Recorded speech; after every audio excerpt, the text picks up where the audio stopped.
Salut gang, comment ça va? Hey, ça fait super longtemps depuis la dernière fois que j'ai fait une vidéo. Je m'en excuse. Plusieurs choses se sont passées. Écoute, j'ai passé en fait de chroniqueuse littéraire à coach.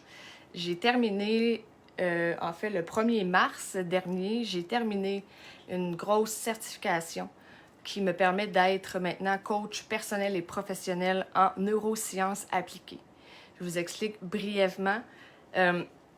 J'ai toujours eu le désir d'aider, de faire voir aux gens qu'ils peuvent s'en sortir, de faire voir aux gens qu'il y a des solutions, de les faire sentir mieux dans leur peau, dans leur vie, de leur refaire, je dirais même de leur faire reprendre leur pouvoir.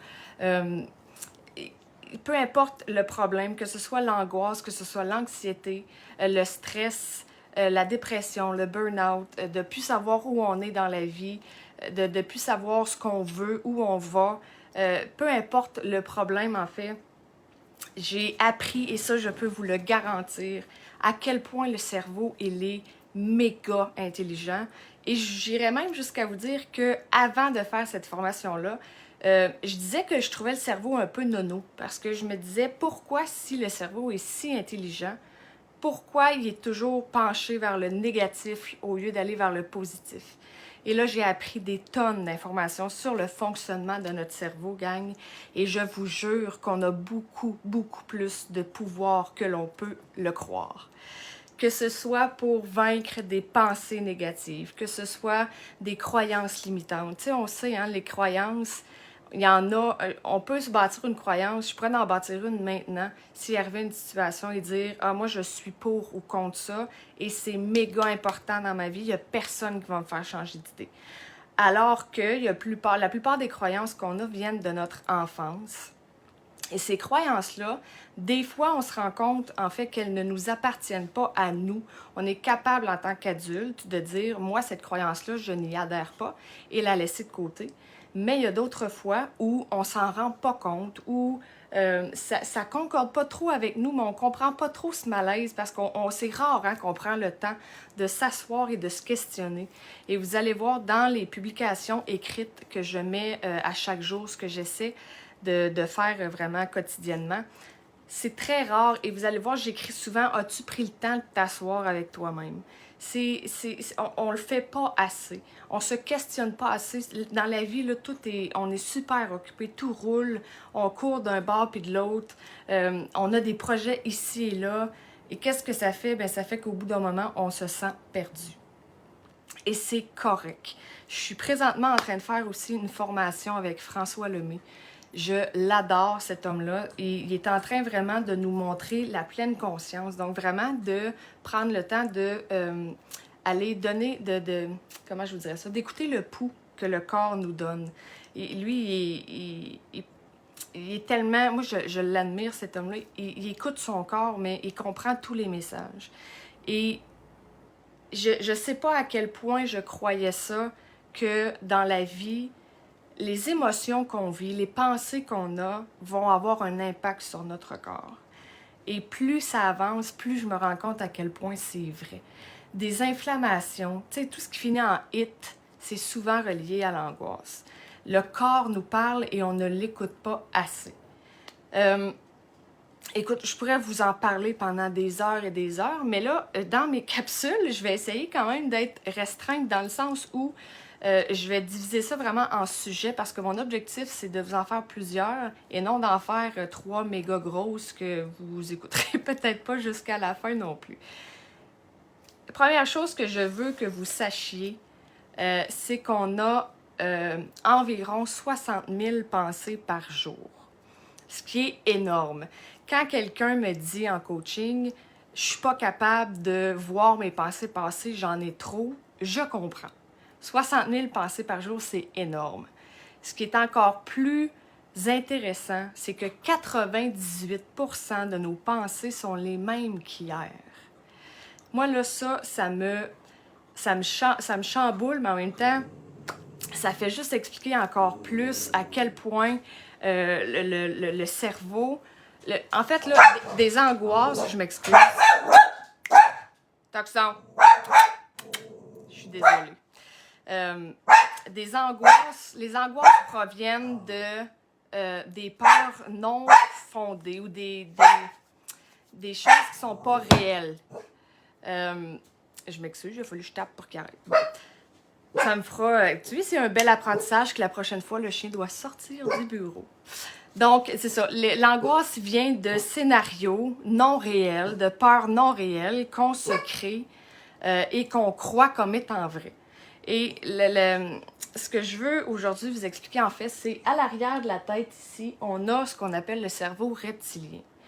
Le cerveau reptilien, c'est le plus ancien de tout ce qu'on a. Tu sais, on a le cortical, le frontal, bon. Le reptilien, c'est le plus vieux et c'est celui qui avait dans l'ère plus préhistorique, dans le temps où il y avait de la chasse au bambou. Pas au bambou, mais au mammouth. Et ce cerveau-là, en fait, il y avait pas mal 3 actions. Donc, la survie, la fuite. Quand la personne s'en allait chasser le mammouth, ben, c'était soit qu'elle allait attaquer le mammouth ou qu'il allait falloir qu'elle fuit pour ne pas se faire attaquer. Et c'est vraiment le cerveau de notre survie. Son seul objectif, c'est d'éviter les dangers pour nous garder en vie. Ça, c'est son objectif numéro 1. C'est la façon la plus simple que je peux vous le résumer. Et ce qui est intéressant là-dedans, c'est ce cerveau-là, en fait, il a comme pas évolué en même temps que nous autres. C'est ça qui est un peu plate. Il est resté dans cette ère-là préhistorique. Donc, il est toujours à l'affût d'un danger potentiel. Tu sais, si vous remarquez, je l'ai testé, puis je trouve ça super intéressant, et mes clients en coaching disent la même chose. Quand vous faites une tâche et vous n'êtes pas super concentré, soit que vous êtes dans votre tête, ou soit que inconsciemment, vous essayez... je vais vous donner un exemple, ça va être plus simple. Mettons que vous êtes couché, puis vous n'êtes pas capable de vous endormir. Des fois, je me suis rendu compte que je me disais, hey, mais si mon téléphone sonne, si je reçois un texto, si quelqu'un cogne à la porte, j'ai peur de faire le saut. Tu vois, une peur. J'ai peur de faire le saut. Et c'est encore là une peur qui est non existante, qui n'existe pas, mais j'entretiens mon cerveau avec ça. Et c'est là que le reptilien, à force d'être toujours à l'affût des peurs, quand on se crée une peur ou une anxiété, peu importe, et qu'on la répète, pas le cortical, pardon, le cerveau reptilien, à force d'avoir de la répétition, il va se dire, écoute, à chaque fois qu'elle se dit ça, qu'elle a cette peur-là, elle a une dose d'émotion qui concorde avec sa peur, ça doit être vrai. Et c'est là que ça devient néfaste parce que le cerveau, il va prendre ça comme une vérité. Et après ça, là, tout s'enchaîne. Si c'est une peur de la jeunesse, écoute, là, on peut se créer des fausses identités. J'ai une cliente qui a une fausse identité de ce qu'on peut dire princesse. Elle voudrait que tout soit facile, que tout arrive vite, mais sans mettre des efforts à long terme. Et ça, là, c'est pas un défaut en soi. Le premier pas, c'est toujours d'en prendre conscience.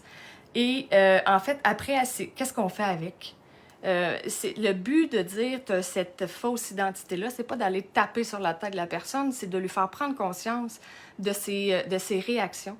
Et par la suite, elle m'a dit « Hey, c'est vrai que j'ai ça, il est arrivé tel événement la semaine dernière et j'ai eu telle pensée, puis là, je me suis dit « Ah, ton identité de princesse vient de sortir. » Fait que le cerveau, ce que je continue de voir en formation aussi, c'est ce qu'on appelle un peu la neuroplasticité. Hey, là, il faut que j'arrête. Je suis en train de dire plein d'affaires parce que je vous en parlerai à longueur de...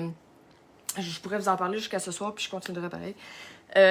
La neuroplasticité, tout ce que ça veut dire, en fait, là, pour faire un long story short, comme on dit, c'est le cerveau est capable de se remodeler. Et c'est ça qui est beau. Fait que si vous avez des pensées négatives, des fausses croyances, des pensées limitantes, une basse estime, une basse confiance, si vous avez même un traumatisme, Là, je parle à la base, là, je peux pas aller régler des traumatismes majeurs et graves, là, mais bref, peu importe, là, tout se règle. Il y a tellement, mais tellement d'outils qui peuvent être utilisés pour aller un peu indiquer au cerveau de cesser de prendre un chemin neuronal et d'en prendre un autre. L'outil qui m'a le plus aidé, entre autres, c'est ce qu'on appelle la neuroponcture. C'est un mélange d'EFT avec le mouvement des yeux. C'est magique. Et ça, c'est un super outil d'ailleurs quand on a une grosse émotion, une grosse intensité et même des croyances. Tu sais, quand on pense à une...